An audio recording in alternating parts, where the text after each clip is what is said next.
ആ മത്സരം കഴിഞ്ഞ് തിരിച്ചു വരുമ്പോൾ അബ്രഹാം മാഷ് ഞങ്ങളോട് പറഞ്ഞ ഒരു വാക്കുണ്ടായിരുന്നു, വളരെ ഹൃദയഭേദകമായിരുന്നു. ഞങ്ങളോട് പറഞ്ഞത് ഞങ്ങളോട് ക്ഷമിക്കണം എന്ന് പറഞ്ഞു. അപ്പൊ തന്നെ ഞങ്ങൾക്കറിയാം ഞങ്ങളുടെ നാടകത്തിന് സാധ്യതയുണ്ടായിരുന്നു എന്ന്.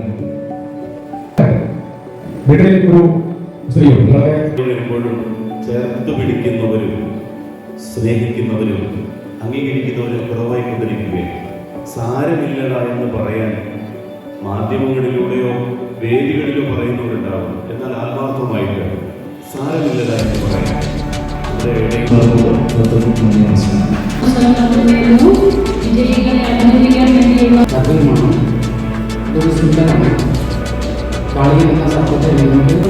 എൻ്റെ കുറച്ച് എക്സ്പീരിയൻസ് ഒക്കെ പറഞ്ഞു ആശംസ പ്രസംഗം ഓരോരുത്തർക്കും സാധ്യതയെ വികസിപ്പിക്കുക എന്നുള്ളതാണ്.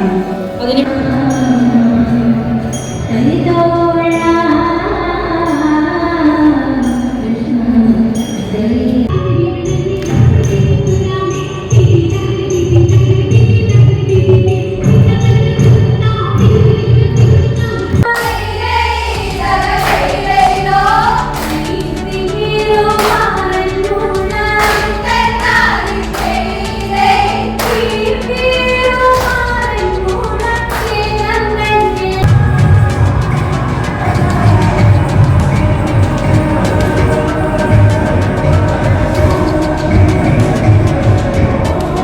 തലമുറയുടെ കലാ അഭിരുചികളെ അളക്കുന്ന ഈ കലാമാമാകം നമ്മുടെ സ്കൂളിൽ നടത്തപ്പെടുന്ന ഈ അവസരത്തിൽ ഹൈസ്കൂളിലും ഹയർ സെക്കൻഡറിയിൽ നിന്നുമായി മത്സരങ്ങളിൽ പങ്കെടുക്കുന്ന മുഴുവൻ കുട്ടികളെയും അഭിനന്ദിക്കുന്നതോടൊപ്പം എല്ലാവിധ ആശംസകളും സ്നേഹപൂർവ്വം നേരുകയാണ്.